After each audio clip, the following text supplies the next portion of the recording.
Hello students, आज अपन miscellaneous exercise शुरू करने जा रहे हैं ऑफ चैप्टर 11। Example number 26।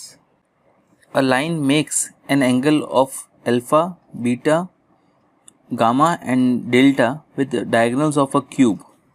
देखिए बेटा, एक क्यूब है, 3D में क्यूब है, तो मैं इस प्रकार बना देता हूँ।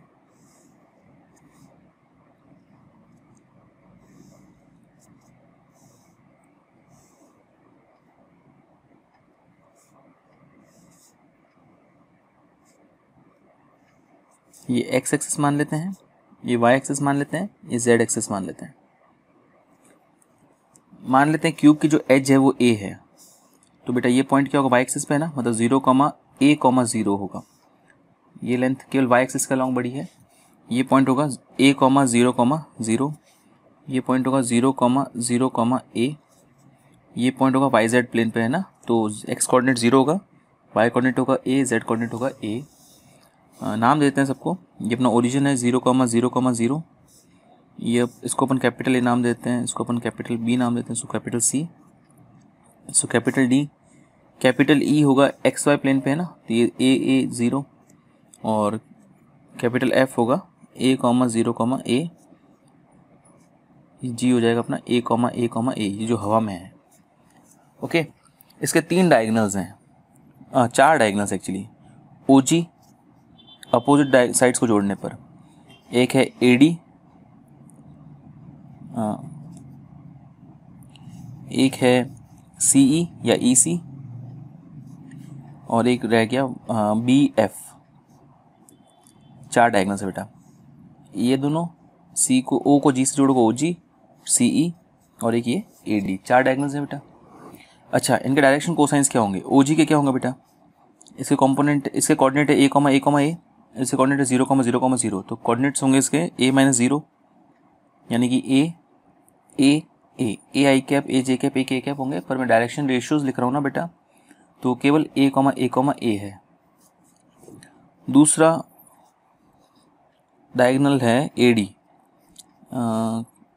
A और D। ये रहा, क्या होगा 0-a, यानी -a प्लस a। इसके डायरेक्शन रेशियोज हो गए -a plus a plus a।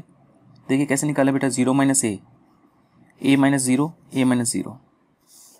तीसरा CE, 0-a, मैं काम करता हूँ EC निकाल देता हूँ, CE नहीं निकालता हूँ, EC 0-a यानी -a,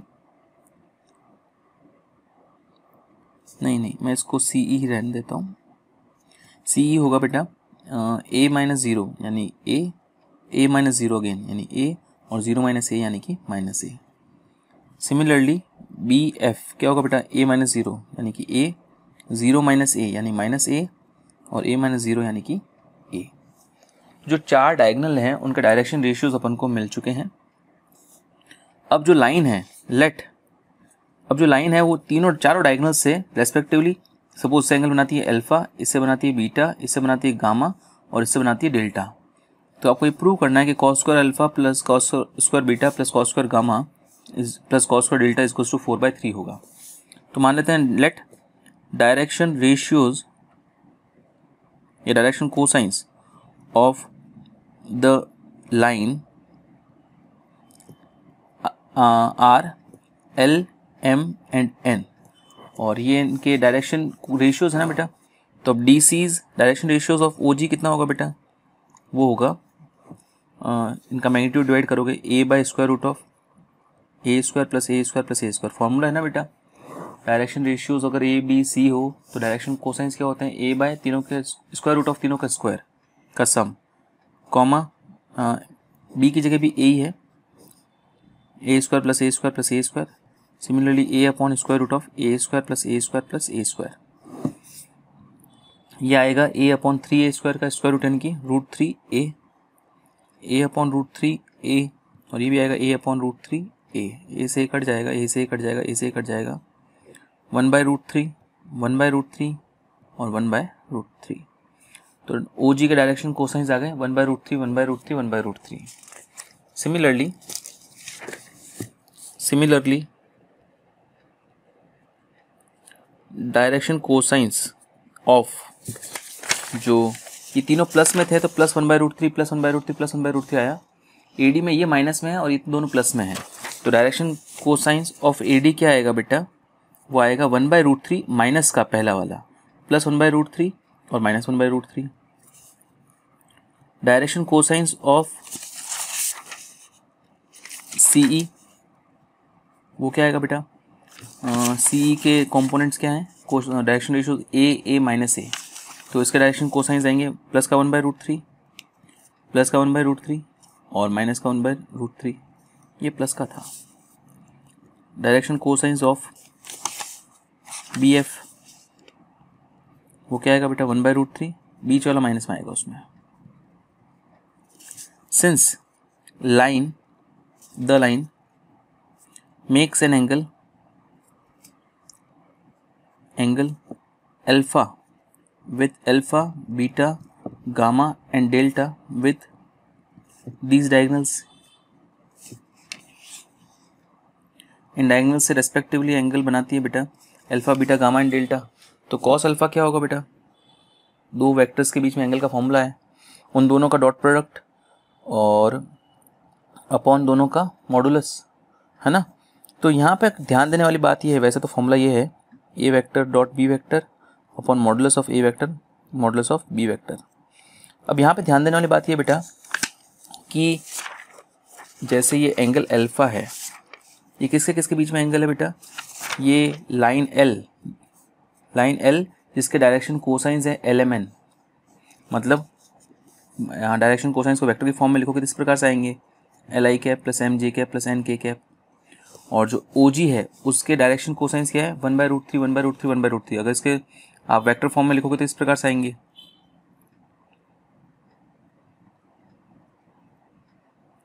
है ना।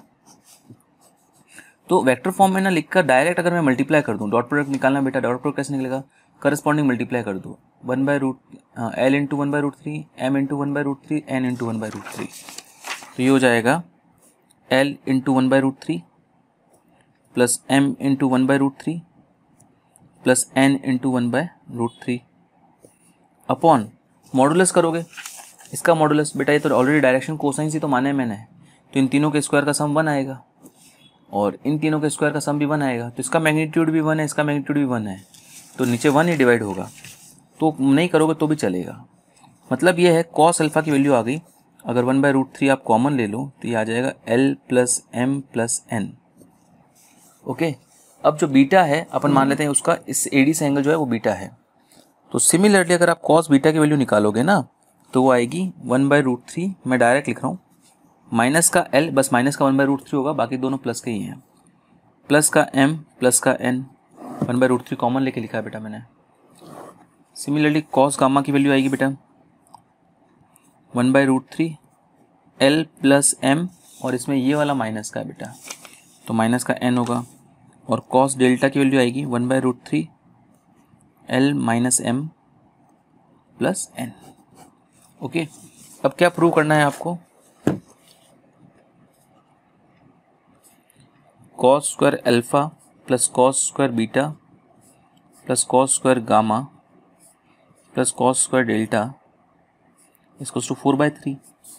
LHS लो आप, cos square alpha plus cos square beta plus cos square gamma plus cos square delta, ये बेटा कॉस स्क्वायर अल्फा मतलब इसका स्क्वायर करोगे 1/√3 का स्क्वायर यानी 1/3 हो जाएगा ये तो, और ये L plus M plus N का स्क्वायर, और कॉस स्क्वायर बीटा मतलब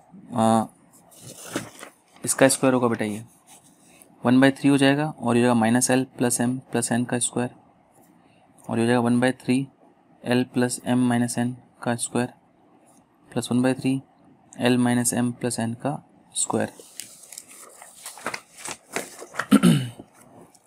1/3 पूरे से कॉमन ले लेते हैं, यहाँ A plus B plus C का होल स्क्वायर ओपन कर देते हैं, A square plus B square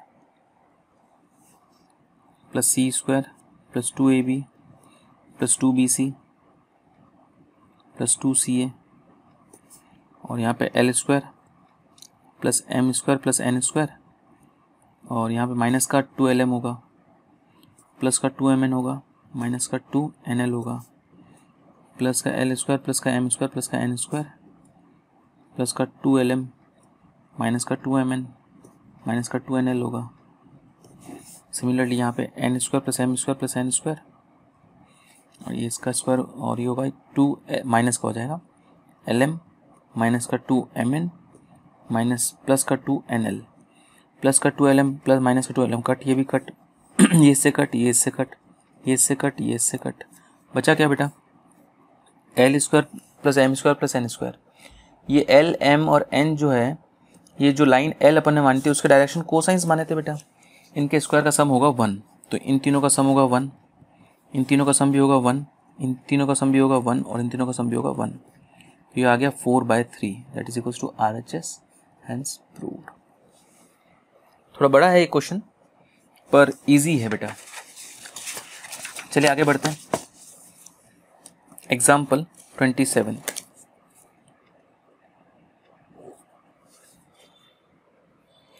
find the equation of plane passing through 1, -1, 2 and perpendicular to each plane 2x plus 3y minus 2z equal to 5। ये पाई 1 नाम देते हैं इसको और दूसरा प्लेन है पाई 2, x plus 2y minus 3z is equals to 8।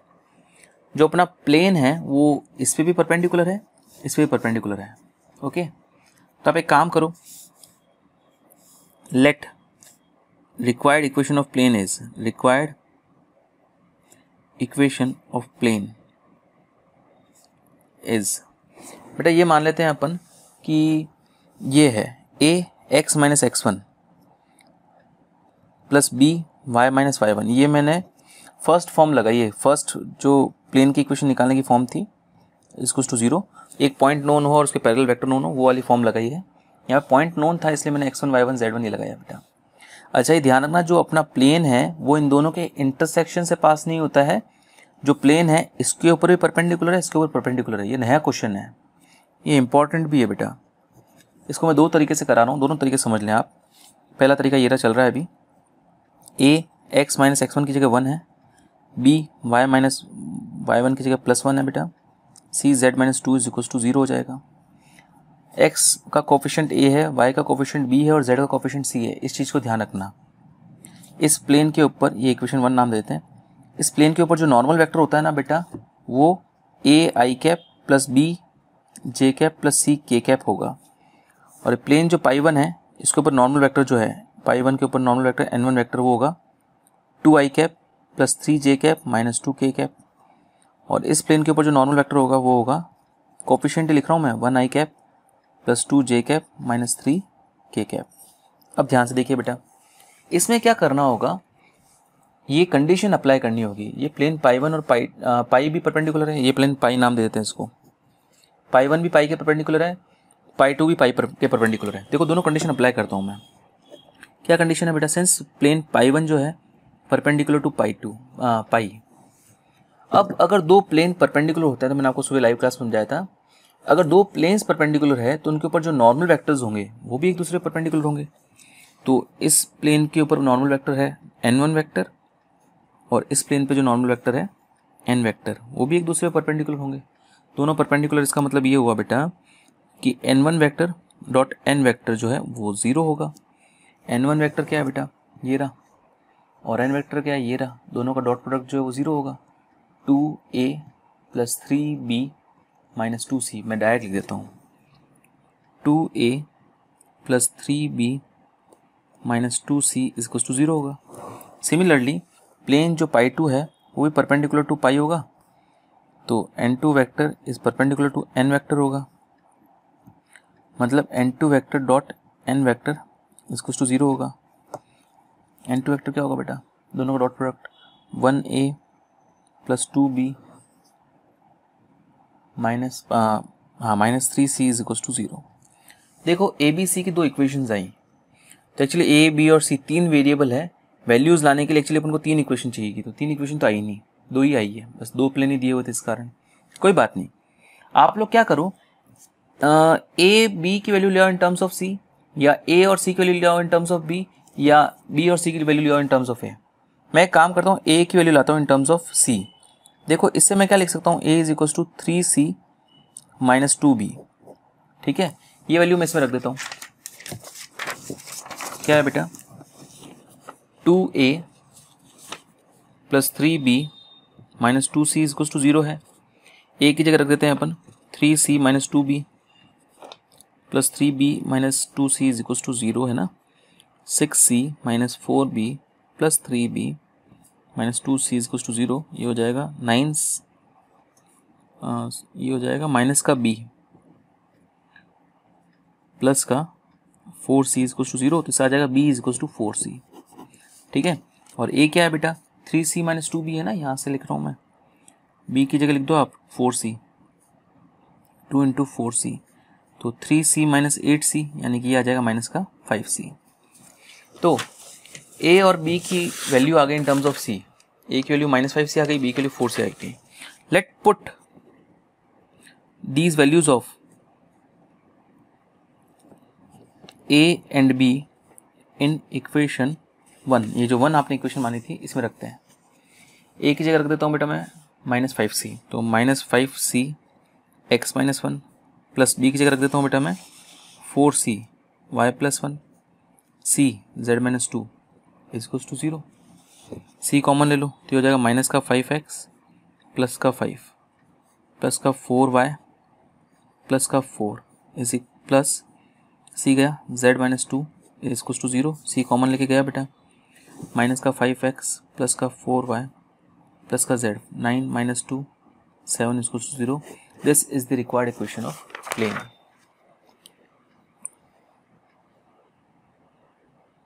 Okay बेटा, क्या किया अपन ने, प्लेन की इक्वेशन स्टार्टिंग में ये मान ली, ये पॉइंट दिया वो उससे, इसके ऊपर नॉर्मल वेक्टर ये था बेटा। इस नॉर्मल वेक्टर, ये जो प्लेन है इन दोनों में परपेंडिकुलर है। ओके, इसका मतलब ये दोनों नॉर्मल वेक्टर n1, इसके ऊपर परपेंडिकुलर वेक्टर जो है पाई 1 के ऊपर n1 वेक्टर, वो इसके ऊपर जो परपेंडिकुलर वेक्टर है n वेक्टर, दोनों ये परपेंडिकुलर होंगे, मतलब इनका डॉट प्रोडक्ट 0 होगा। सिमिलरली n2 वेक्टर और n वेक्टर भी डॉट प्रोडक्ट 0 होगा बेटा। तो इससे ए बी सी की दो इक्वेशंस मिली, अपने ए और बी की वैल्यू ले आई, ए और बी की वैल्यू ले आई इन टर्म्स ऑफ सी, और वो उस इक्वेशन में जो अपन ने स्टार्टिंग में मानी थी इसमें प्लग इन कर दी। सी कॉमन आके कट गया, सी कांस्टेंट खत्म ही हो गया बेटा। फिर बस 5 को अपन ने सॉल्व कर दिया थोड़ा, तो ये आपके पास फाइनल आंसर आ गया। ओके, एक तरीका और है इसको करने का, क्या है बेटा, अपना जो प्लेन है पाई, वो पाई 1 पे भी परपेंडिकुलर है और पाई 2 पे भी परपेंडिकुलर है। ध्यान से समझना इस चीज़ को। इसका मतलब क्या हुआ, जो अपना n वेक्टर है, इसके ऊपर नॉर्मल वेक्टर है n वेक्टर, और इसके ऊपर नॉर्मल वेक्टर है n1 वेक्टर, ये नॉर्मल वेक्टर है n2 वेक्टर। तो जो n वेक्टर है ये इसके ऊपर भी परपेंडिकुलर है, इसके ऊपर परपेंडिकुलर है। क्या मतलब हुआ, सपोज ये n1 वेक्टर है और सपोज ये n2 वेक्टर है। अब जो अपना n1 वेक्टर है वो ये पेन के जैसा है, वो दोनों परपेंडिकुलर है ना बेटा, इस पे परपेंडिकुलर, इसके ऊपर परपेंडिकुलर। मतलब अगर राइट हैंड थंब रूल लगाएं तो n वेक्टर जो होगा वो n1 vector cross n2 vector होगा, ऑब्वियसली, है ना। दोनों के ऊपर परपेंडिकुलर वेक्टर निकालने का तरीका यही है। मैग्नीट्यूड चेंज हो सकता है, इसका मैग्नीट्यूड कुछ भी आ सकता है, मैग्नीट्यूड से कोई फर्क नहीं पड़ता है n वेक्टर के, अपन को केवल डायरेक्शन चाहिए n वेक्टर से। ओके, तो एक काम करते हैं, जो आपको पाई 1 दे रखा है 2x plus 3y minus 2z equal to 5, इसके ऊपर नॉर्मल वेक्टर है 2i cap plus 3j cap minus 2k cap. दूसरा प्लेन है x plus 2y minus 3z equal to 8, इसके ऊपर नॉर्मल वेक्टर बेटा i cap 1i cap plus 2j cap minus 3k cap. अपना जो n वेक्टर होगा वो होगा इन दोनों का cross product, n1 vector cross n2 vector, i cap j cap k cap, 2 3 minus 2 1 2 minus 3, क्या आएगा बेटा दोनों का cross product, minus 9 plus 4 minus का 5 i कैप माइनस का 6 प्लस का 2 माइनस 6 प्लस 2 माइनस 4 प्लस 4 जे कैप, 4 माइनस 3 1 के कैप। ये नॉर्मल वेक्टर आ गया बेटा, और इसके ऊपर जो पॉइंट है वो पॉइंट दिया हुआ 1 कॉमा माइनस 1 कॉमा 2। ओके, तो इसका सीधा फॉर्मूला है, वेक्टर इक्वेशन निकालना चाहो तो वेक्टर इक्वेशन निकाल देना, और कार्टेशियन ये वाली फॉर्म है a x minus x1 plus b y minus y1 plus c z minus z1 is equal to 0। अब यहाँ पे a b c जो है वो कॉम्पोनेंट होते हैं, ये वाले नॉर्मल वेक्टर कॉम्पोनेंट। a की वैल्यू है -5, b की वैल्यू है एक्चुअली आप किसके बराबर होता है normal vector, a i cap plus b j cap plus c k cap. a की वैल्यू -5 है और b की वैल्यू 4 है और c की वैल्यू 1 है, plus 4 multiply by y plus 1 plus 1 multiply by z minus 2। Same हो गया बेटा, सॉल्व कर दो, -5x plus 4y plus z, और ये प्लस का 5 प्लस का 9 माइनस का 2।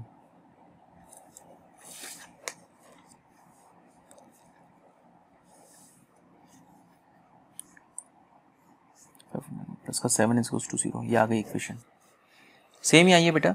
आप वेक्टर इक्वेशन लगाते तो भी आंसर आता। वेक्टर इक्वेशन वापस आप ये वाली फॉर्म में vector equation r vector minus a vector dot n vector is equal to 0, तो भी ये आंसर आता, वेक्टर इक्वेशन में आता बस, है ना बेटा। चलिए आगे बढ़ते हैं। ये क्वेश्चन बहुत इंपॉर्टेंट है, दोनों तरीके में से कोई भी एक तरीका आपको ध्यान रखना है बेटा। Example 28, find the distance between the point P 6,5,9 and plane determined by the points A, A है 3,-1,2, B है 5,2,4 और C है 6,-1,6। ओके बेटा, इसमें ये मैं आपके लिए छोड़ रहा हूँ, इजी है। पहले आप इन तीनों पॉइंट से पास होते प्लेन की इक्वेशन निकाल देना, है ना बेटा। ये वाली फॉर्म लगा के r vector minus a vector dot product with b vector minus a vector cross c vector minus a vector से इज इक्वल टू 0। फिर प्लेन की इक्वेशन आ जाए बेटा। उसके बाद में आप लोग परपेंडिकुलर डिस्टेंस का formula r a vector dot n vector minus d upon modulus of n vector apply करके परपेंडिकुलर डिस्टेंस निकालना, ये फॉर्मूला लगेगा। ये मैं आपके लिए छोड़ रहा हूँ। चलिए आगे चलते हैं। अगर हाँ, इसमें एक चीज़ ध्यान है, वेक्टर इक्वेशन ना लगे तो कार्टेशियन इक्वेशन भी है, जो कि मैंने आपको पिछले वीडियो में बताया था। इससे भी कर सकते हो, देख लेना, दोनों एक ही बात है। अगर आपको इक्वेशन वेक्टर में मिले तो ये लगा देना, और आप लोग सॉल्व कर चुके हैं और कार्टेशियन में ला चुके हैं तो ये वाली लगा देना। चलिए नेक्स्ट एग्जाम्पल 29। आपको दो लाइंस दे रखी हैं, x minus A plus d upon alpha minus delta equals to y minus a upon alpha equals to z minus a minus d upon alpha plus delta. और दूसरी इक्वेशन दे रखी है y minus b plus c upon beta minus gamma और y minus b upon beta और z minus b minus c upon beta plus gamma. अच्छा, इसे compare कीजिए बेटा। x minus x one upon A one, Y minus Y one upon B one, Z minus Z one upon C one. आपको पता चलेगा x1 की value a minus D है, ये माइनस कॉमन लिया बेटा मैंने। एक y1 की वैल्यू a है और z1 की वैल्यू माइनस कॉमन लोगे a प्लस डी है। a1 है बेटा अल्फा माइनस डेल्टा, b1 है अल्फा, c1 है alpha plus delta. Similarly x2 की वैल्यू है बेटा b माइनस सी, y2 की वैल्यू है b और z2 की वैल्यू है b प्लस सी, और a2 की वैल्यू है बीटा माइनस गामा, b2 की वैल्यू है बीटा और c2 की वैल्यू है बीटा प्लस गामा। अब लाइंस आर कोप्लेनर।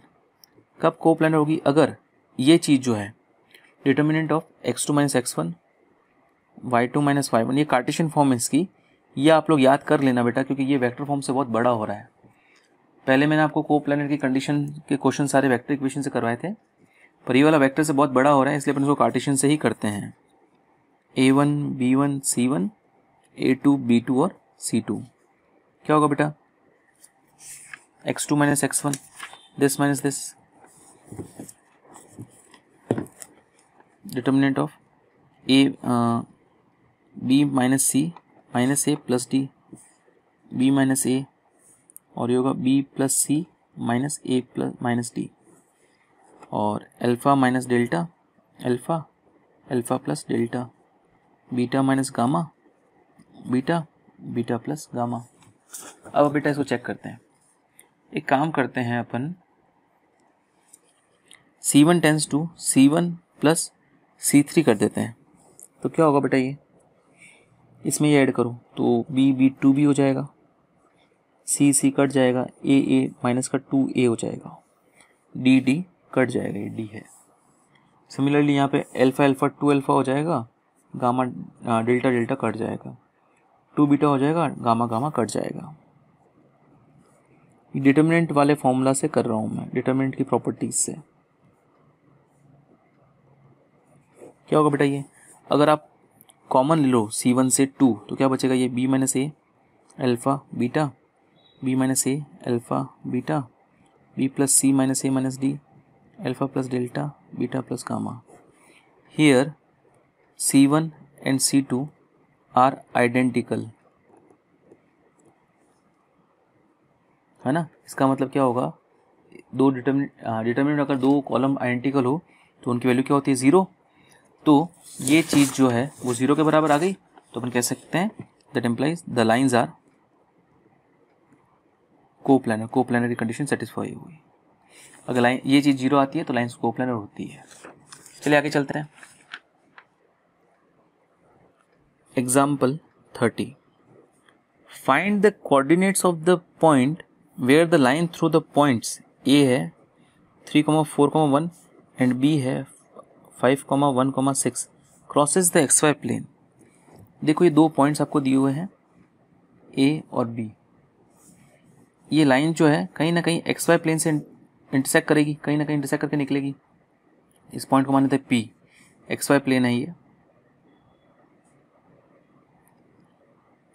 तो आपको इस पॉइंट के कोऑर्डिनेट्स बताने हैं, लेकिन ध्यान रखना XY प्लेन पे है तो अपन को X कोऑर्डिनेट कुछ भी हो सकता है, Y कोऑर्डिनेट कुछ भी हो सकता है। एक गारंटी होगी कि XY प्लेन पे Z कोऑर्डिनेट 0 होता है। ओके, चलिए इक्वेशन ऑफ पहले ए बी निकालते हैं। ध्यान से देखना बेटा इसको, ये पहला क्वेश्चन है इसी तरह का और इम्पॉर्टेंट है। इस तरह के क्वेश्चन कई सारे आपको मिलेंगे मिसलेनियस में। Equation of line through a b, दो पॉइंट्स दिए हुए हो बेटा तो उसकी इक्वेशन तो ये थी, आर वेक्टर लाइन की equation a vector plus lambda times of B vector minus a vector. क्या होगा ये, r vector equals to 3i cap, a vector क्या होगा बेटा, ये पॉइंट जो है इसका पोजीशन वेक्टर, इसका पोजीशन वेक्टर क्या होगा 3i cap plus 4j cap plus 1k cap plus lambda times of B vector minus a vector, मतलब this minus this, 5 minus 3 2i cap, 1 minus 4 minus 3j cap, 6 minus 1 5k cap. Okay, तो अब देखिए ये जो are vector है ये अपने पास आया है। आर वेक्टर की जगह काम करता हूँ मैं x, y, आर वेक्टर की जगह लिखता हूँ x i cap plus y j cap plus z k cap. ये कितना आया बेटा, 3 प्लस 2 लैम्डा i कैप और 4 माइनस 3 लैम्डा j कैप और ये 1 plus 5 lambda k cap. Okay, इससे ये पता चला जो x है वो 3 प्लस 2 लैम्डा के बराबर होगा। दो वेक्टर्स बराबर है मतलब इसके सारे कॉरेस्पॉन्डिंग कंपोनेंट्स बराबर होते हैं बेटा। y जो है -4 माइनस 3 लैम्डा के बराबर होगा और z जो है 1 प्लस 5 लैम्डा के बराबर होगा। मैंने आपको बताया था लाइन की इक्वेशन में हमेशा लैम्डा होता है। क्या मतलब है इसका, अगर आप लैम्डा के अलग अलग वैल्यूज रखोगे ना तो अलग अलग पॉइंट सारे बनते जाते हैं। लैम्डा के किसी एक वैल्यू के लिए ये पॉइंट भी बना होगा P। आपको पहले वो लैम्डा की वैल्यू निकालनी है। वो लैम्डा की वैल्यू कैसे निकालोगे बेटा, since P x, y, z required point P lies on the line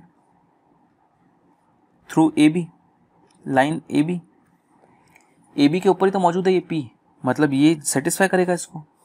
x और y की वैल्यू तो x की जगह x, y की वैल्यू y अननोन है। z की वैल्यू अगर 0 रखो तो 0 is equals to 1 plus 5 lambda, तो लैम्डा की वैल्यू मिल जाएगी -1/5। मिल गई लैम्डा की वैल्यू। लैम्डा की वैल्यू -1/5 के लिए ये पॉइंट जो है P बन रहा है, तो इसमें रख के देख लो बेटा x की वैल्यू क्या आ जाएगी फॉर दिस लैम्डा, 3 + 2 मल्टीप्लाई -1/5, 5 - 2 3/5, 5 3 × 15, 13/5 और y कितना आ जाएगा बेटा 4 - 3 × -1/5, 23/5। तो जो पॉइंट आ गया वो आ गया 13/5, 23/5, 0 इज द रिक्वायर्ड पॉइंट।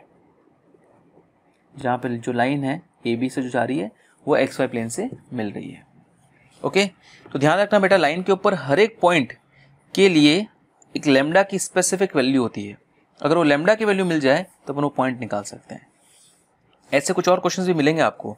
ये तो एक्स वाई प्लेन था तो डायरेक्ट जेड कोऑर्डिनेट 0 हो गया। कुछ प्लेन एक्स वाई प्लेन नहीं होंगे, कुछ प्लेन दूसरे होंगे जिसकी इक्वेशन दे रखी होगी।